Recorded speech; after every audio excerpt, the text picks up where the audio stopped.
রোহিঙ্গা সংকটে ভারত বাংলাদেশের পাশে আছে বলে মন্তব্য করেছেন দেশটির ক্ষমতাসীন দল ভারতীয় জনতা পার্টি বিজেপির সাধারণ সম্পাদক রাম মাধব।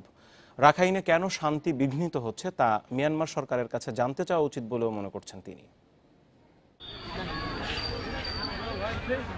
রোহিঙ্গাদের ফিরিয়ে নেওয়ার ঘোষণা দিয়েছে মিয়ানমার, কিন্তু সহিংসতার মুখে এখনও রাখাইন থেকে আসছে রোহিঙ্গা স্রোত।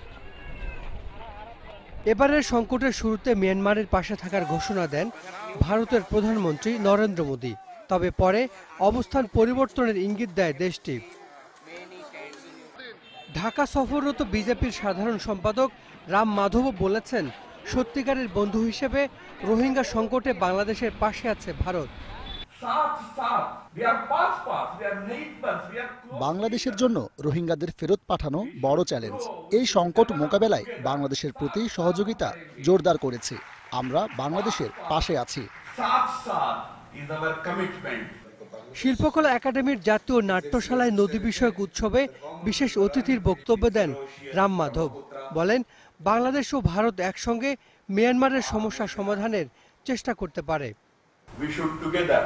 বাংলাদেশ ভারত মিলিয়ে মিয়ানমারের কাছে জানতে চাওয়া উচিত কেন রাখাইন থেকে দলে দলে মানুষ বাংলাদেশে আসছে। মিয়ানমারের উচিত রাখাইনের মুসলিমদের নিরাপত্তা ও শান্তি নিশ্চিত করা। এই অঞ্চলে আমরা কোনো অস্থিতিশীলতা চাই না। তবে রোহিঙ্গা সংকট সমাধানের সুনির্দিষ্ট কোনো প্রস্তাব তুলে ধরেননি রাম মাধব। রোহিঙ্গা ইস্যুতে মিয়ানমারের ওপর আন্তর্জাতিক চাপ বাড়াতে দলীয় উদ্যোগ নিয়েছে আওয়ামী লীগ। এ বিষয়ে ভারতের ক্ষমতাসীন দল বিজেপি চীনের কমিউনিস্ট পার্টির সঙ্গে আলোচনা করেছেন দলের নেতারা। রাশিয়ার ক্ষমতাসীন দল ইউনাইটেড রাশিয়ার সঙ্গে আলোচনা করতে শীঘ্রই মস্কো যাচ্ছে আওয়ামী লীগ প্রতিনিধি দল। নতুন করে রোহিঙ্গা সংকট শুরুর পর থেকেই কূটনৈতিকভাবে সমস্যার সমাধানের উপর জোর দিচ্ছে সরকার। মিয়ানমারের সঙ্গে দ্বিপাক্ষিক আলোচনার পাশাপাশি দেশটির ওপর আন্তর্জাতিক চাপ বাড়ানোর তৎপরতা চলছে। সরকারের পাশাপাশি এই ইস্যুতে ক্ষমতাসীন দল আওয়ামী লীগও তৎপর হয়েছে। বাংলাদেশের পক্ষে সমর্থন আদায়ে দলটির নেতারা আলোচনা চালাচ্ছেন মিয়ানমারের মিত্র দেশগুলোর রাজনৈতিক দলের সঙ্গে। প্রেসিডেন্ট পুতিনের সঙ্গে আমাদের কথা বলা দরকার, রাশিয়াকে এখান থেকে নিরস্ত করতে। তারা যাতে ওদিকে আর চাপ, মানে ওদের উপর চাপ দেন, অন্তত সমর্থন না করেন। Political party to political party, G to G, government to government, এমনকি অন্যান্য যে ট্র্যাক ডিপ্লোমেসি আছে সেগুলি আমরা বিজনেস টু বিজনেস, এগুলো আমরা অব্যাহত রাখবো এবং এর মাধ্যমে সার্বিকভাবে সমস্যাটা সমাধানের চেষ্টা করব। সমুদ্র সীমানা বিরোধ নিষ্পত্তির জন্য প্রতিবেশী দেশের সঙ্গে দ্বিপাক্ষিক আলোচনা ব্যর্থ হওয়ার পর আন্তর্জাতিক আদালতে গিয়েছিল বাংলাদেশ। এমন নজির টেনে আওয়ামী লীগ নেতারা বলেছেন, রোহিঙ্গা সংকটেও আলোচনা ব্যর্থ হলে আন্তর্জাতিক প্ল্যাটফর্মে যেতে পারে সরকার। কূটনৈতিক এবং আমাদেরও তো ইকোনমিক, আমাদের হাতেও তো কি অর্থনৈতিক কিছু অস্ত্র আছে না, সেগুলো নিয়ে আমরা কথা বলবো। মায়ানমার স্বীকার করেছে হ্যাঁ তাদের জনগণ আমাদের এদিকে এসছে, সুতরাং সেই আলোকে মায়ানমারের সঙ্গে পারস্পরিক আলোচনার মাধ্যমে আমরা এই সমস্যার সমাধান করতে পারবো। যদি সেই সমস্যার সমাধান করতে না পারি সেক্ষেত্রে আমার অবশ্যই এটাকে আন্তর্জাতিক একটা পর্যায়ে নিতে হবে। রোহিঙ্গা সংকট সমাধানে সরকার কূটনৈতিকভাবে ব্যর্থ, বিএনপির এমন অভিযোগও উড়িয়ে দিয়েছেন আওয়ামী লীগ নেতারা। রোহিঙ্গাদের দেশ ছাড়া করতে অভিযান চালানোয় মিয়ানমারের শীর্ষ সেনা কর্মকর্তাদের বিরুদ্ধে অবরোধ দেওয়ার পরিকল্পনা করেছে ইউরোপীয় ইউনিয়ন ও যুক্তরাষ্ট্র। ওয়াশিংটন, ইয়াঙ্গুন ও ইউরোপীয় বেশ কয়েকজন কূটনৈতিক ও সরকারি কর্মকর্তা এমন ইঙ্গিত দিচ্ছে বলে খবর প্রকাশ করেছে রয়টার্স। অবরোধ দেওয়া হলে সেনা কর্মকর্তাদের সম্পদ জব্দ, ভ্রমণ নিষেধাজ্ঞা এবং তাদের সঙ্গে ব্যবসা বাণিজ্য বন্ধ হয়ে যেতে পারে। ইয়াঙ্গুনে থাকা এক ইউরোপীয় কূটনীতিকদের বরাত দিয়ে রয়টার্স বলছে, সহিংসতার জন্য মিয়ানমারের সেনাপ্রধান মিং অনলাইনকেই দায়ী করছে পশ্চিমা বিশ্ব। আগামী 16 অক্টোবর রোহিঙ্গা ইস্যুতে বৈঠক করবেন ইইউ পররাষ্ট্রমন্ত্রীরা। এ বৈঠকে অবরোধের সিদ্ধান্ত আসবে কিনা তা এখনও নিশ্চিত নয়। কাউন্সিলর ও কর্মচারীদের নিরাপত্তা নিশ্চিতের আহ্বান জানিয়ে বেশিরভাগ ভিসা কার্যক্রম স্থগিত করেছে তুরস্ক ও যুক্তরাষ্ট্র। তুরস্কে এক মার্কিন কূটনীতিককে আটকের জের ধরে দুই দেশের এই পাল্টাপাল্টি অবস্থান। গত সপ্তাহে ওই কূটনীতিককে আটক করা হয়। তুরস্কের অভিযোগ, যুক্তরাষ্ট্রের স্বেচ্ছায় নির্বাসনে থাকা ধর্মীয় নেতা ফেতুল্লাহ গুলেনের সঙ্গে যোগাযোগ রয়েছে তার। এই অভিযোগকে অবশ্য ভিত্তিহীন বলে উল্লেখ করেছে যুক্তরাষ্ট্র। ফেতুল্লাহ গুলেন গত বছর তুরস্কের ব্যর্থ সেনা অভ্যুত্থানের মদদ দিয়েছিলেন বলে অভিযোগ করে তুরস্কের কর্তৃপক্ষ।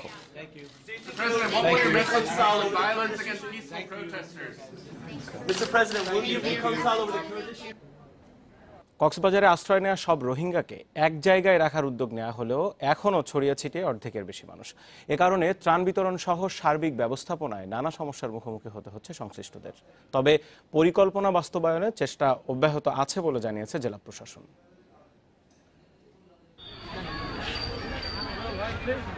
আন্তর্জাতিক অভিবাসন সংস্থা IOM এর হিসাবে গত 1.5 মাসে বাংলাদেশে এসেছে 5,15,000-এর বেশি রোহিঙ্গা। আশ্রয় প্রার্থীদের ছড়িয়ে পড়া রোধ, সুষ্ঠুভাবে ত্রাণ বিতরণ সহ নানা কারণে তাদের এক জায়গায় রাখার সিদ্ধান্ত নিয়েছে সরকার। পরিকল্পনা বাস্তবায়নে বিভিন্ন উদ্যোগ নেয় প্রশাসন, কিন্তু বাস্তবতা হচ্ছে এখন পর্যন্ত 2.5 লাখ রোহিঙ্গাকে নির্ধারিত জায়গায় আনা সম্ভব হয়েছে। বাকিরা আছেন বিভিন্ন জায়গায় ছড়িয়ে ছিটিয়ে। জায়গাটা অনেক দূরে, যেখানে পানি চিকিৎসা নিয়ে সমস্যা। রাস্তার পাশে হলেও এখানে সুবিধা ভালো পাওয়া যায়। আমার পেছনে থাকা সড়কের একেবারে কাছের এই রোহিঙ্গা বসতিটি 1 মাসেও উচ্ছেদ করা সম্ভব হয়নি। একইভাবে উখিয়া থেকে টেকনাফ পর্যন্ত অনেক এলাকায় এখনো সড়কের পাশে রয়ে গেছে রোহিঙ্গা বসতি। আশ্রয় প্রার্থীদের নিয়ে কাজ করা আন্তর্জাতিক সংস্থাগুলো বলছে, রোহিঙ্গাদের এক জায়গায় নিয়ে আসতে না পারায় বিভিন্ন কার্যক্রম চালাতে বেগ পেতে হচ্ছে তাদের। ফার্স্ট এইডের প্রথম সেশনটি করলাম, পরের সেশনের জন্য গেলে তাদেরকে আর পাওয়া যায় না, তারা অন্য কোথাও চলে যায়। এভাবে আমাদের কাজগুলো অসমাপ্ত থেকে যায়। রোহিঙ্গাদের নির্ধারিত জায়গায় নিয়ে আসতে না পারায় সমস্যার কথা বলছেন জেলা প্রশাসকও। তবে তাদের চেষ্টা অব্যাহত আছে। দ্রুত তাঁবু নির্মাণ করা হচ্ছে, শেড নির্মাণ করা হচ্ছে, এবং পাশাপাশি তাদের স্যানিটেশনের জন্য স্যানিটারি ল্যাট্রিন, তারপরে বিশুদ্ধ খাবার পানির জন্য টিউবওয়েল সহ আনুষঙ্গিক অনেক কিছু কিন্তু তৈরি করা হচ্ছে। আশ্রয় প্রার্থীদের এক জায়গায় রাখার জন্য বালুখালীতে 2000 একর জায়গা নির্ধারণ করা হয়। তাদের সংখ্যা বাড়ায় পরে আরও 1000 একর জায়গা যুক্ত করার উদ্যোগ নেওয়া হয়েছে। মানসিক স্বাস্থ্যহানির কারণে সমাজে বাড়ছে অপরাধ প্রবণতা। বিশেষজ্ঞরা পারিবারিক অশান্তি, সামাজিক অবক্ষয় এবং তথ্য প্রযুক্তির লাগামহীন ব্যবহারে তৈরি করছে সামাজিক বিপর্যয়। এ অবস্থা দূর করতে পরিবার থেকে শুরু করে সমাজের প্রতিটি স্তরে মানসিক স্বাস্থ্যের সঠিক পরিচর্যার তাগিদ দিচ্ছেন তারা। ময়মনসিংহের গৌরীপুর উপজেলায় গত 25 সেপ্টেম্বর চোর সন্দেহে পিটিয়ে হত্যা করা হয় সাগর নামের এক কিশোরকে। অন্যদিকে বগুড়ার কাহালুতে 29 সেপ্টেম্বর পেটে বাতাস ঢুকিয়ে রাসেল নামের এক শ্রমিককে হত্যা করেন তারই সহকর্মীরা। নৃশংস এই ধরনের ঘটনা প্রায়ই হচ্ছে সংবাদের শিরোনাম। শিশু অধিকার ফোরামের পরিসংখ্যান বলছে, শুধু চলতি বছরেই সারা দেশে অন্তত 14 শিশুকে পিটিয়ে হত্যা করা হয়েছে। বাবা মায়ের হাতে খুন হয়েছে 38 শিশু, আর 147 শিশু বেছে নিয়েছে আত্মহত্যার পথ। বিশেষজ্ঞরা বলছেন, দ্রুত পরিবর্তনশীল নগর জীবনের প্রভাব পড়ছে সমাজের উপর। পারিবারিক বন্ধন শিথিল হওয়ার পাশাপাশি তথ্য প্রযুক্তির নিয়ন্ত্রণহীন বিস্তার মানুষের অপরাধ প্রবণতাকেও উস্কে দিচ্ছে। অনেক ক্ষেত্রে শিশু কিশোরও ভুগছে হতাশা এবং অবসাদে। সব মিলিয়ে বাড়ছে সহিংস আচরণ। ছোটবেলায় যেসব বাচ্চারা নিজেই অ্যাবিউজের শিকার হয়েছে, হিংস্রতার শিকার হয়েছে, নিজে একটা অশান্তিময় পরিবেশের মধ্যে বড় হয়েছে, তাদের ব্যক্তিত্বের বৈশিষ্ট্যের মধ্যে এই জিনিসগুলো রোপিত হয়ে যায়। বিশেষজ্ঞরা বলছেন, বিভিন্ন অনলাইন গেমসও উস্কে দিচ্ছে অপরাধ প্রবণতা। সম্প্রতি ব্লু হোয়েল নামের এক গেমসে আসক্ত তরুণীর আত্মহত্যার খবরও বেরিয়েছে। এই ধরনের প্রবণতা ঠেকাতে রাষ্ট্রীয় উদ্যোগের পাশাপাশি সামাজিক সচেতনতা বাড়ানোর তাগিদ দিচ্ছেন অপরাধ বিশ্লেষকরা।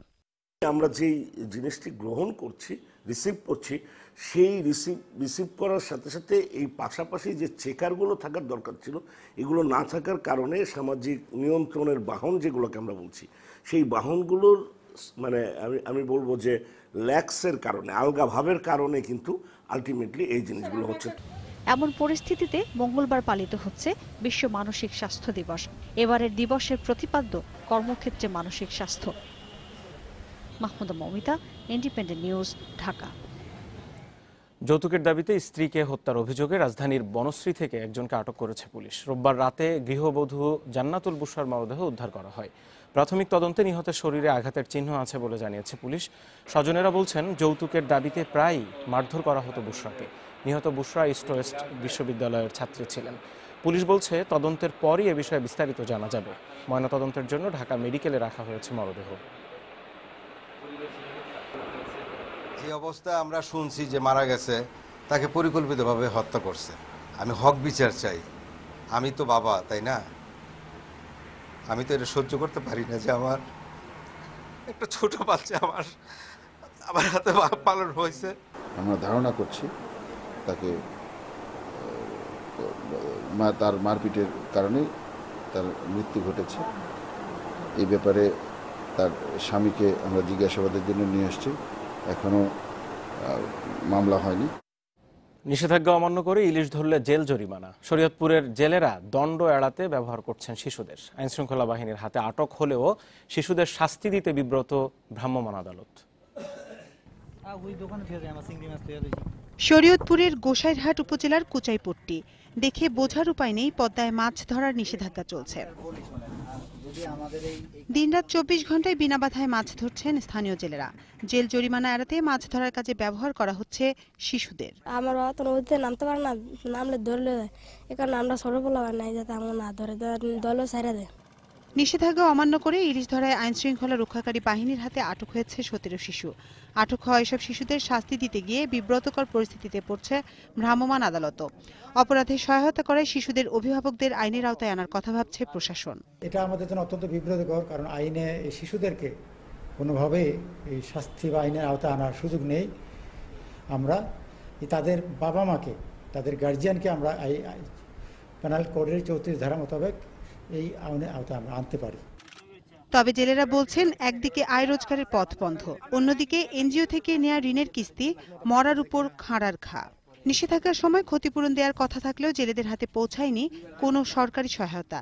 এমন অবস্থায় মাছ ধরা বন্ধ করা প্রায় অসম্ভব বলছে মৎস্য বিভাগ।